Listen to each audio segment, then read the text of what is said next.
بسم اللہ الرحمن الرحیم۔ السلام علیکم۔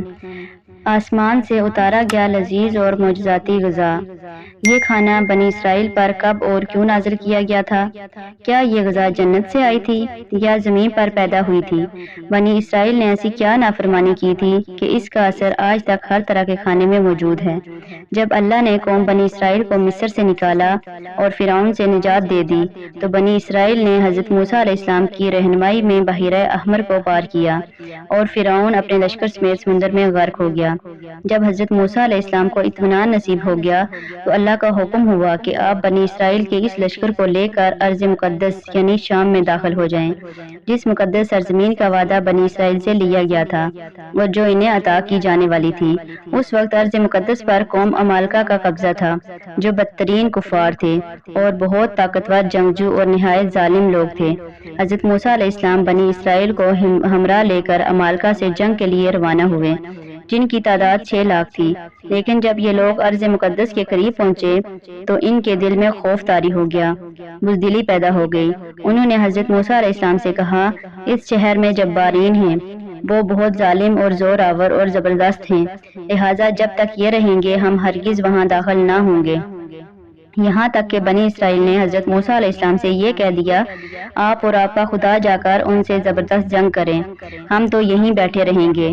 ان کے اس رویے سے حضرت موسیٰ علیہ السلام کو بہت صدمہ ہوا، لہٰذا اللہ نے انہیں یہ سزا دی جس وادی میں انہوں نے پڑاؤ ڈالا تھا۔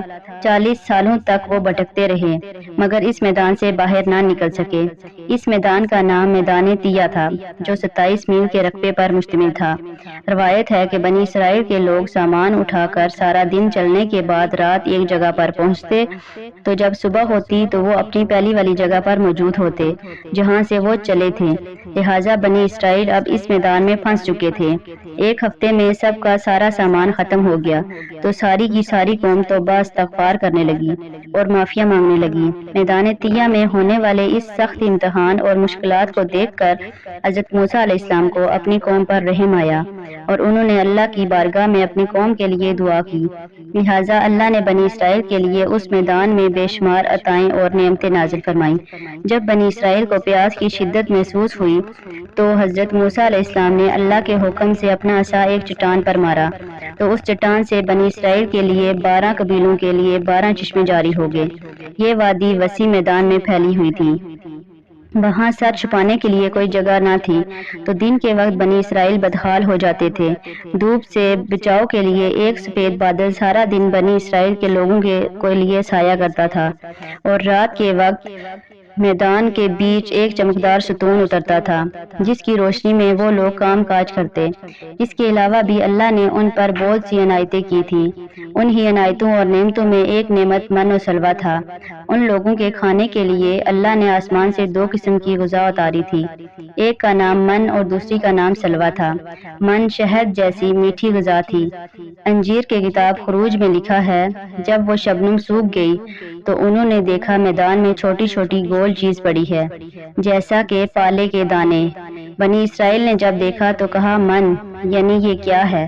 تب موسیٰ علیہ السلام نے ان سے کہا، یہ وہ غذا ہے جو خداوند نے تمہیں کھانے کو دی ہے اور اس نے تجھ کو پہلے آزمائش میں ڈالا اور تجھے بھوکا رکھا، اور یہ من جیسے تو اور تیرے باپ دادا بھی نہ جانتے تھے تجھے کھلایا اور تجھ کو سکھلایا۔ انسان صرف روٹی پر ہی زندہ نہیں رہتا۔ من دراصل ایک شبنمی گوند تھا جس کا ذائقہ شہد جیسا تھا۔ یہ گوند وہاں کے پیڑ پتوں پر جمع ہو جاتا تھا اور بنی اسرائیل روز صبح اس کو جمع کر کے کھا لیتے، جو ہر شخص کے لیے تقریباً 4 کلو اترتی تھی۔ جو شخص صبح کے وقت سویا رہتا تھا وہ اس دن کی خوراک سے محروم رہتا تھا۔ اور سلوہ ایک قسم کا پرندہ تھا جسے بٹیر کہتے ہیں۔ جب شام کے وقت جنوب کی طرف سے ہوا چلتی تو ان پرندوں کے ہجوم بنی اسرائیل کے خیموں کے پاس آ کر بیٹھ جاتے، لہٰذا وہ لوگ انہیں بآسانی پکڑ لیتے اور بھون کر کھاتے۔ من و سلوہ ایسا کھانا تھا جو آسانی سے ہاضم ہو جاتا تھا، رنگ، خوشبو، ذائقے میں بے مثال تھا۔ اس کے علاوہ بنی اسرائیل پر یہ معجزہ بھی ہوا ان کے بال ناخن بڑے نہیں ہوتے تھے، نہ کپڑے پھٹتے نہ میلے ہوتے۔ جن بچوں کی پیدائش ہوتی ان کے جسم پر قدرتی لباس ہوتا جو جسم کے ساتھ بڑا ہوتا جاتا۔ اس وادی طیہ میں بنی اسرائیل من و سلوہ اور ان چشموں کے سہارے اچھی زندگی گزار رہے تھے۔ حضرت موسیٰ علیہ السلام کو یہ حکم تھا، روزانہ تم لوگ من و سلوہ کو کھا لیا کرو اور کل کے لیے ہرگز اس کا ذخیرہ نہ کرنا۔ مگر بعض لوگوں کو یہ ڈر لگنے لگا کہ کسی دن من و سلوہ کے نہ اترنے سے ہم لوگ اس چٹیل میدان میں بھوک سے مر جائیں گے۔ چنانچہ ان لوگوں نے من و سلوہ میں سے کچھ چھپا کر کل کے لیے رکھ لیا، لہٰذا نبی کی نافرمانی کرنے پر ایسی نحوست پھیل گئی۔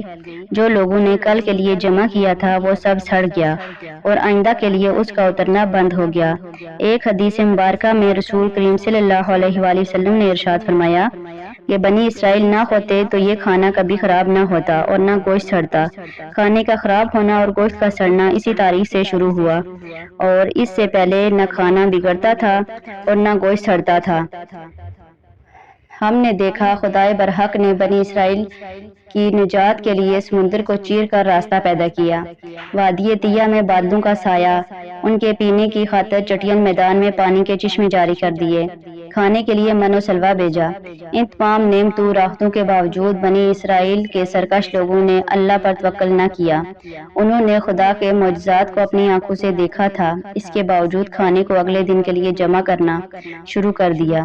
بالکل اسی طرح جب ہم کسی مصیبت یا پریشانی میں پھنسے ہوتے ہیں تو ہم یہ یاد نہیں رکھ پاتے اللہ نے ہمارے لیے کیا کیا، اس سے پہلے اور ہمیں کتنی نعمتیں عطا کی گئی تھی۔ ہم صرف یہ دیکھتے ہیں کہ اس وقت ہم اتنی بڑی مصیبت میں پھنسے ہیں۔ مشکلیں چاہے کتنی بڑی کیوں نہ ہوں، یہ یاد رکھنا چاہیے ان مشکلوں سے بھی بڑا ہمارا پروردگار ہے، اس کے لیے کچھ بھی ناممکن نہیں۔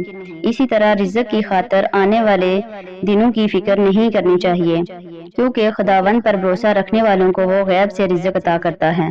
اللہ حافظ۔